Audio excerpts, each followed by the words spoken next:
Welcome back to my Mindful Meanderings. I'm your host, Chrissy, and this is part 2 of my 6-part series on AI's impact on our lives and careers.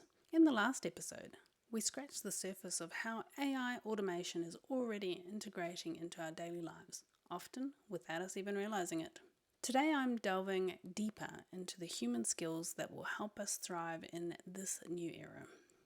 Are you feeling uncertain about your professional future in this rapidly evolving landscape of AI automation? You're not alone. Many people are grappling with the challenges and opportunities that AI presents in various industries. In this episode, I continue my conversation with special guest Matt, exploring the top human skills that will remain crucial in an AI-driven economy. We'll delve into the realities of AI automation in the workforce, discussing how it's changing the nature of work and why it's vital to focus on distinctly human capabilities. I'll specifically examine the irreplaceable skills that AI cannot replace, such as empathy, creativity, and genuine human connection. Whether you're an employee looking to secure your future, a professional seeking to evolve your skills, or simply curious about thriving in an AI automation era, this episode is for you. Join me as we explore the human qualities that will remain invaluable in an AI-dominated world and discover how to harness these strengths for your personal growth. So, let's embark on this mindful meanderings through the landscape of AI automation and human potential. Your future self will thank you for tuning in and learning about the top human skills that will help you thrive in this new era.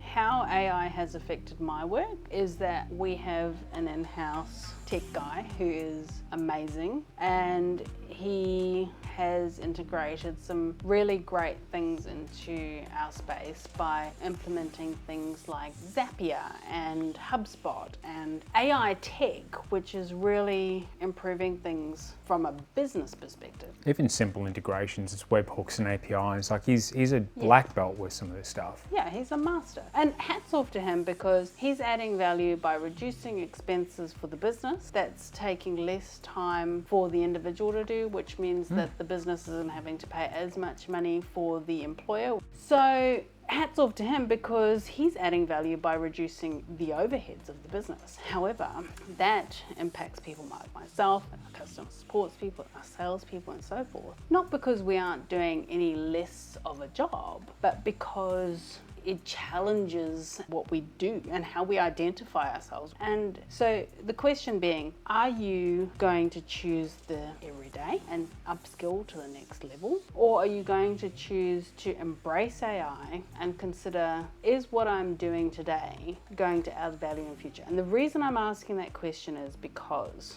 I have reason to believe that all of us, no matter what our professions are going to have to choose. We're going to have to really think hard and choose, no matter how old or young we are, whether we're willing to embrace AI. And if we're not, we're going to have to really be very considerate about what profession we choose, because I think they're going to be limited. Yeah, agreed. And I think this is poignant because there was a video that Jack Ma did. For those of you who don't know, Jack Ma he was the founder of Alibaba, and in the 1990s as a school teacher in China was making $10 a month and went on to become one of the most wealthy individuals on the planet, and hardly anyone knows who he is. He's a very humble man. He shares a lot of what he's learned. He has come out and challenged the CCP in a few areas, which is largely why I think we haven't heard from him in a few years. Has been very quiet.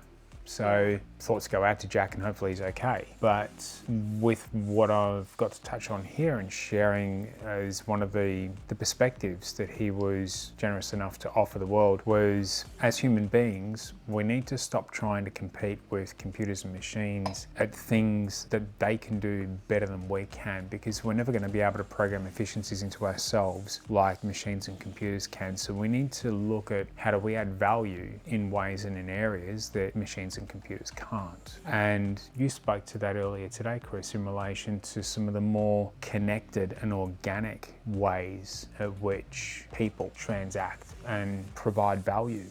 I'm not going to be able to provide examples of all the things because there's probably a lot more that I haven't thought of at this time. Oh, it's broad. However, if you are so not into tech and you don't want to embrace tech because you've either passed a certain milestone, which FYI, I don't think that's possible. My 93-year-old grandmother is still using technology and she's amazing. So if you're 60 and you think that you don't know tech, I'm sorry, I'm questioning your capacity. However, I acknowledge that there are some people who don't love tech. So for those of you who are tech phobic, and I get that there are some people who just don't want to look at a screen, and to be really honest, I don't love looking at screen. Shout out to all the Luddites. Gosh. If you're a Luddite, you're probably not listening to this. True. Anyhow, I will be totally honest with you. I don't love looking at a screen, but I acknowledge that that's just part of doing business, and so I get on with it. However, if you're so tech phobic that you really, really don't want to look at a screen, there are some options available to you. And some of them are very lucrative options, especially if you go into government work. To give you a few ideas, and this is not an exclusive list, realistically, they are roles which really require empathy and connection at a grassroots human level. So what I mean by that is, if you are a carer, as an example, and I get that this is an expansive list, this is not my field, so forgive me for misinterpreting some information. However, this is my understanding, my perspective. There are some fields which require empathy and human connection, which are not going to be able to be replaced by technology. You're not talking about customer service, are you? What's that chatbot thing again? Yeah, okay. Empathy. Okay, so the types of things that spring to mind for me are carers' roles. So childcare, connecting with kids who are going to be our future is incredibly important. Connecting with children and teaching them life skills and making sure that they understand how to connect with people. Obviously, next level up, we have our teachers. I dare say our teachers are really going to be challenged in this space because they're going to be encouraged to embrace AI, and there's absolutely nothing wrong with that. I mean, our future generation are going to have to embrace it as well. 100%.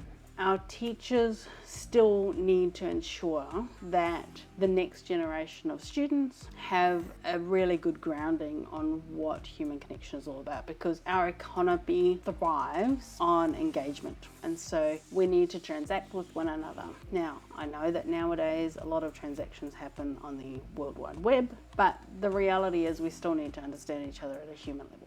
Next level from that, as we're getting into our adult years, and that's going to be our social workers. That social worker might be a counsellor, a psychiatrist, Special needs carer. a special needs carer in particular is going to be right up there. So this is where I was touching on before about people who are in government work. Here in Australia, I can't speak from the perspective of the United States and stuff like that, because the way that the government run their social security and stuff is totally different. So forgive me if this doesn't apply to your country. However, here in Australia, our disability workers and many of our social workers are all covered by our government subsidies and taxpayers' dollars. The special needs that you may be exposed to could be things such as respite work.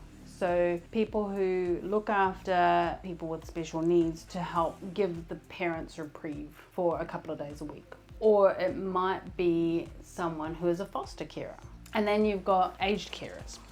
We are living in a generation where we have a whole bunch of baby boomers who have already retired, and correct me if I'm wrong, but I am of the understanding that we're getting towards the tail end of the baby boomers moving into their retirement phase. Definitely. There are so many people who are dropping off the productive economic scale into retirement, and the concern is that the weight of looking after these people, and I don't mean from a carer perspective, but but just broadly speaking, financially, their contribution from an economic perspective isn't going to be the same as when they're in the workforce, and their consumption habits are going to be very different. They're going to be a lot lower than what they were when they were in their 20s and 30s. So when we start to think about the velocity of a dollar and the economic energy and how a GDP is calculated, these people are, and that's not to sound clinical, these people aren't participating in the economy in the same way that they were when they were in their younger years. But with such a large contingent of the population fitting into that aging bracket,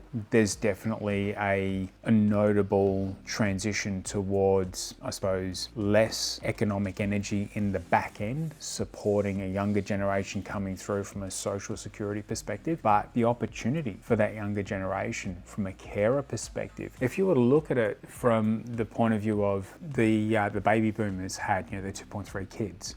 Younger generations today are having less kids compared to the generations preceding them, which means that as the older generation starts to go into that later stages of life, needing care and support, it's going to require people to do that work. So for every, let's say, 3 senior citizens that are of the baby boomer ilk, there may be one or half of a person, not literally someone cut in half because you wouldn't live, but let's say for every 6 baby boomers, there's 1 Gen Z, millennial, Gen Alpha, who's chosen to go into a carer field. So that person who's gone into that field of caring for individuals or providing a service that computers and AI can't step into, there's probably a greater degree of job security for them, particularly if they're focusing on that side of the quadrant in being either an employee or a specialist, where they're effectively trading time for money. I do believe that there is an incredible need for services out there in this space. So those of you who have the aptitude and wish to pursue business, this could be a great idea for you. 100%. If someone's going into it from the other side of the quadrant, specifically as a business mindset, and they're looking to open a caring facility or a service, then yeah, for sure. If you're prepared to take on the risk of employees and everything else that comes along with that, then yeah, great, all the more power to you. You can definitely leverage by creating opportunity for others who don't want to take that risk. And there you have it, folks. In this episode, we've explored the top human skills that will help us thrive in an era of AI automation. We've discussed how empathy, creativity, and genuine human connection remains irreplaceable in various industries, from caregiving to sales. Matt and I have emphasized the importance of adapting to technological changes while leveraging our unique human capabilities. But our journey through the AI landscape doesn't end there. In part 3 of our conversation, Matt and I will delve deeper into how AI is impacting fields that might seem immune to automation at first glance. We'll discuss the potential risk of over-relying on government funding in certain industries and how policy changes can affect job security. We'll also explore how AI is changing the way we access and use information in our daily work, using examples from healthcare and caregiving. Plus, we'll touch on the rapid advancements of AI technology and how it's becoming more accessible, even for personal use. It's a thought-provoking discussion that highlights both opportunities and challenges of integrating AI into various professions. So, tune in next time as we continue our mindful meanderings through the world of AI and its impact on our professional lives. Remember, in this rapidly evolving landscape, staying informed and adapting is key to not just surviving, but thriving in this AI automation era. Until next time, keep honing those irreplaceable human skills.